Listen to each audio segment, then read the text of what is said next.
আসসালামু আলাইকুম এভরিওয়ান।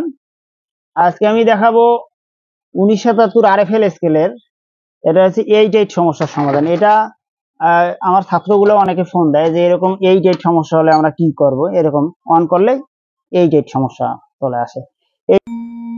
আসসালামু আলাইকুম, আশা ডিজিটাল স্কেলে স্বাগতম। আমাদের কাছে পাচ্ছেন নিজস্ব তৈরিকৃত গরু weight scale, rod weight scale, van bridge scale সহ ডিজিটাল স্কেলের লোড শেল সার্কিট মনিটর সহ A to Z খুচরা যন্ত্রাংশ পাইকারি দামে। আশা ডিজিটাল স্কেলের সাথে থাকার জন্য ধন্যবাদ। এই সার্কিট লাগানো আছে এটার ভিতর। এই সমস্যাটা হলে দেখা গেল যে এই সার্কিটটা কিন্তু বাজারেও কিনতে পাওয়া যায় না। আমরা যদিও আমার ছাত্রগুলো যারা এখান থেকে ট্রেনিং করে ওরা সহজে এখানে কমন সার্কিট ইনস্টল করতে পারে। আর অনেক টেকনিশিয়ান ভাইরা আছে যে এই সার্কিট খুঁজে বেড়ান, এখন কাস্টমারকে বলেন যে এটা হবে না। আমি আজকে দেখাবো এই 8 সমস্যা হলে খুব সহজে কিভাবে সমাধান করা যায়। 8 সমস্যা মূলত আপনার মেমোরি আইসি থেকে হয়, যেটা হচ্ছে লোড সেলের আইসিটা। এই আইসিটা থেকে এই 8 সমস্যাটা হয়, মেইন আইসি থেকে কখনো হয় না। মেইন আইসি থেকে সমস্যা হলে স্কেল অন হবে না, অথবা বাটন কাজ করবে না, বা স্কেলে ওজন না উঠলে মেইন আইসি থেকে সমস্যা হয়। তবে 8 সমস্যাটা আপনার এই র্যামের আইসিটা থেকে হয় বা মেমোরি আইসি থেকে হয়। আমরা এই সমস্যা হলে এতে ভোল্টেজ গুলো মাপবো।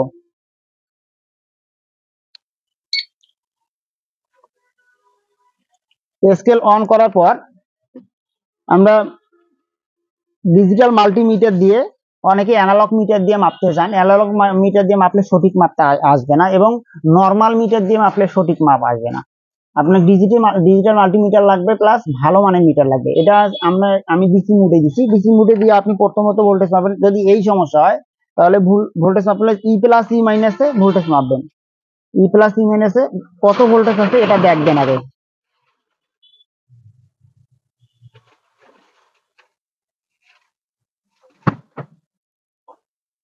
ই প্লাস ই মাইনাসে আমরা দেখি কত ভোল্টেজ আছে।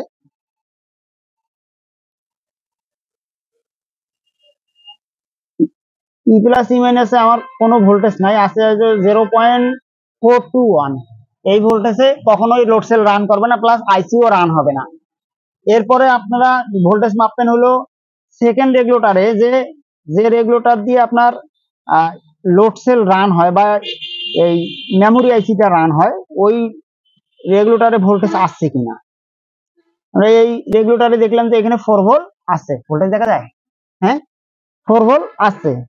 এরপরে এই রেগুলেটরে এর পুঙ্খানুপুঙ্খনে আলোচনা করা হয়, যারা এখানে আমাদের এখানে ডিজিটাল স্কেল সার্ভিসিং প্রশিক্ষণ করে এদেরকে ভালোভাবে বোঝানো হয় যে কোন ট্রানজিস্টরে কোন পায়া দিয়ে কোথায় ভোল্টেজ গুলা যায়। আপনারা যারা ডিজিটাল স্কেল সার্ভিসিং ট্রেনিং করতে ইচ্ছুক, অনেকে দেখি যে আমার নর্মাল ছাত্র সবচাইতে, মানে আমার ওই ব্যাচের মধ্যে সবচেয়ে নর্মাল ছাত্র ছিল একজন, নাম বলার দরকার নাই, ওর বাসা হচ্ছে আপনার রাজশাহী কোথায় জানো, ও এখন ট্রেনিং করায়।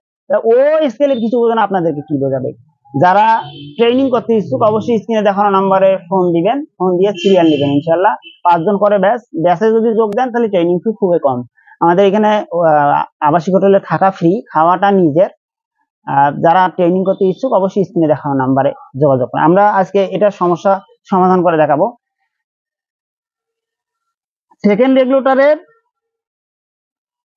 আউটপুট দেখবো আমরা কত ভোল্টেজ বের হয়েছে।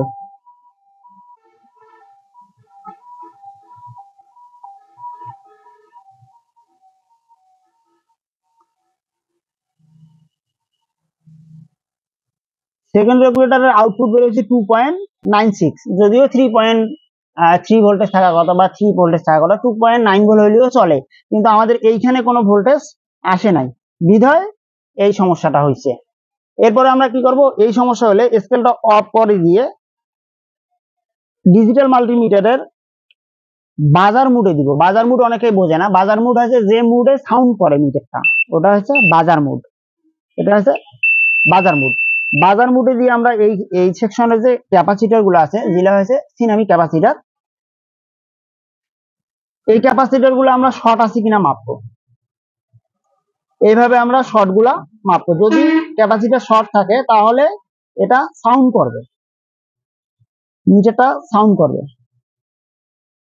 আর যদি শর্ট না থাকে তাহলে সাউন্ড করবে না। আমাদের এখানে যে ক্যাপাসিটর গুলো লাগা আছে, ট্রেনিং এ দেখা গেল যে কোন ক্যাপাসিটারের কত মাপ, কোন সিনামিক ক্যাপাসিটার শর্ট হলে কিভাবে বুঝবো আমরা, এগুলো পুঙ্খানুপুঙ্খ আলোচনা করা হয়। আপনারা যারা ট্রেনিং করবেন তারা এই সার্ভিসিংটা খুব সহজে করতে পারবেন ইনশাল্লাহ। এখানে যেহেতু শর্ট নাই, সেহেতু আমরা একটা কাজ করে দেখবো, সেটা হচ্ছে যে আমরা ডাইরেক্ট ই প্লাসে 3.3 ভোল্টেজ দিয়ে জাম্পার করে দেখবো যে স্কেলটা রান হয় কিনা। ডাইরেক্ট আমরা তো জানি যে ই প্লাসে 3.3 ভোল্টেজ থাকে, সেহেতু আমরা 3.3 ভোল্টেজটা এখানে যেহেতু পাচ্ছি না, সেহেতু আমরা এখানে ডাইরেক্ট 3.3 ভোল্টেজ ইনপুট করব। সেকেন্ড রেগুলেটরের আউটপুট পা থেকে আমরা এই 3.3 ভোল্টেজটা নিব, অন্যথা অন্য কোথাও থেকে নিলে বেশি অথবা কম ঢুকতে পারে।